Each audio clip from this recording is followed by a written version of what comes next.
நம்ம இந்தியன் சினிமாவில் உள்ள இந்த மாதம் பார்த்தீங்கன்னா ரிலீஸ் ஆக போகிற பிக் ரிலீசஸ், அப்புறம் அந்த படத்தோட பாக்ஸ் ஆஃபீஸ் பொட்டன்ஷியல்லாம் என்னென்னு சொல்லி இப்போ நம்ம இந்த வீடியோவில் பார்க்கலாம்.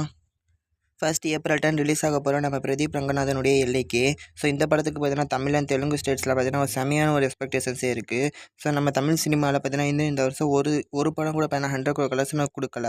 ஸோ இந்த படம் தான் பார்த்தீங்கன்னா கொடுக்கணும் ஒரு பெரிய எக்ஸ்பெக்டேஷன்ஸ் இருக்குது. ஸோ மோஸ்ட்லி இந்த படம் பார்த்தீங்கன்னா பாசிட்டிவ் ரிவ்யூ வாங்குச்சுன்னா கண்டிப்பாக பார்த்தீங்கன்னா 150 200 கோடிக்கும் குறையாமல் பார்த்தீங்கன்னா கலெக்ஷன் கண்டிப்பாக கொடுக்கும். ஸோ இதை பற்றின உங்கள் ஒப்பீனியன் என்ன கமெண்ட்டில் சொல்லுங்கள். நெக்ஸ்ட் அதே ஏப்ரல் 10 ரிலீஸ்க்கு ரெடியாக இருக்க பாலிவுட் மூவி பூத் பங்களா.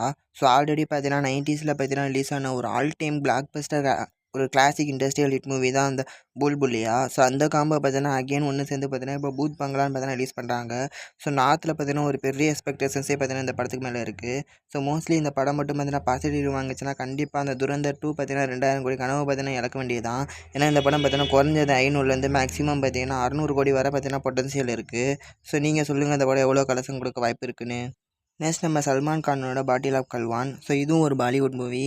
ஸோ இந்த படம் பார்த்தீங்கன்னா ஆல்ரெடி பார்த்தீங்கன்னா 2020 பார்த்தீங்கன்னா நடந்த அந்த சைனா அப்புறம் இந்தியா இவங்க நடுவில் அந்த கல்வான் பள்ளத்தாக்கில் நடந்த அந்த வார் பார்த்தீங்கன்னா எடுத்து ட்ரூ இன்சிடெண்ட்டாக ரெடியாக படம் தான் இது.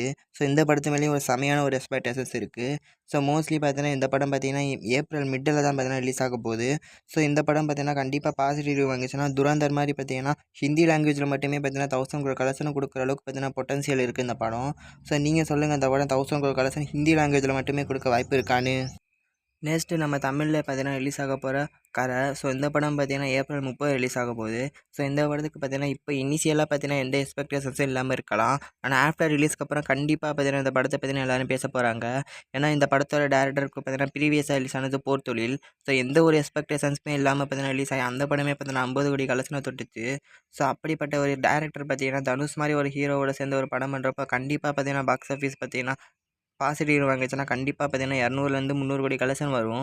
ஸோ நீங்கள் சொல்லுங்கள் இந்த படம் பார்த்தீங்கன்னா எவ்வளோ கலெக்ஷன் கொடுக்க வாய்ப்பு இருக்குன்னு. நெக்ஸ்ட் அதே ஏப்ரல் 30 ரிலீஸ் ஆக போகிற நம்ம ராம் சரணோட பெட்டி. ஸோ இந்த படத்துக்கு பார்த்தீங்கன்னா ஒரு செமையான ஒரு எக்ஸ்பெக்டேஷன்ஸ் தெலுங்கு அப்புறம் ஹிந்தி ஸ்டேட்ஸ்லாம் இருக்குது. ஏன்னா இதுக்கு முன்னாடி பார்த்தீங்கன்னா என்ன தான் ராம் சரண் பார்த்தீங்கன்னா கேம் சேஞ்சர்னு ஒரு ஃப்ளாப் மூவி கொடுத்துருந்தாலும் அதுக்கு முன்னாடி ரிலீஸ் ஆன RRR படத்தில் பார்த்தீங்கன்னா ஒரு 1000 crore கலெக்ஷன் கொடுத்த ஒரு ஆக்ட். ஸோ அதனாலேயே பார்த்தீங்கன்னா அந்த விட்ட பாக்ஸ் ஆஃபீஸை பிடிக்கின்ற படத்துக்கு பார்த்தீங்கன்னா செமையான ஒரு ப்ரொமோஷன் பார்த்தீங்கன்னா கண்டிப்பாக மூவி டீம் பண்ணுவாங்க. ஸோ மோஸ்ட்லி இந்த படம் பார்த்தீங்கன்னா பாசிட்டிவ் வாங்கிச்சுன்னா 1000 crore கலெக்ஷன் கண்டிப்பாக பார்த்தீங்கன்னா உறுதி. ஸோ இப்போ நீங்கள் சொல்லுங்கள், இப்போ நம்ம பார்த்து இந்த மூவிஸில் பார்த்தீங்கன்னா நீங்கள் எந்த படத்துக்காக ரொம்ப ஈகராக வெயிட் பண்ணுறீங்கன்னு சொல்லி கமெண்ட்டில் சொல்லுங்கள்.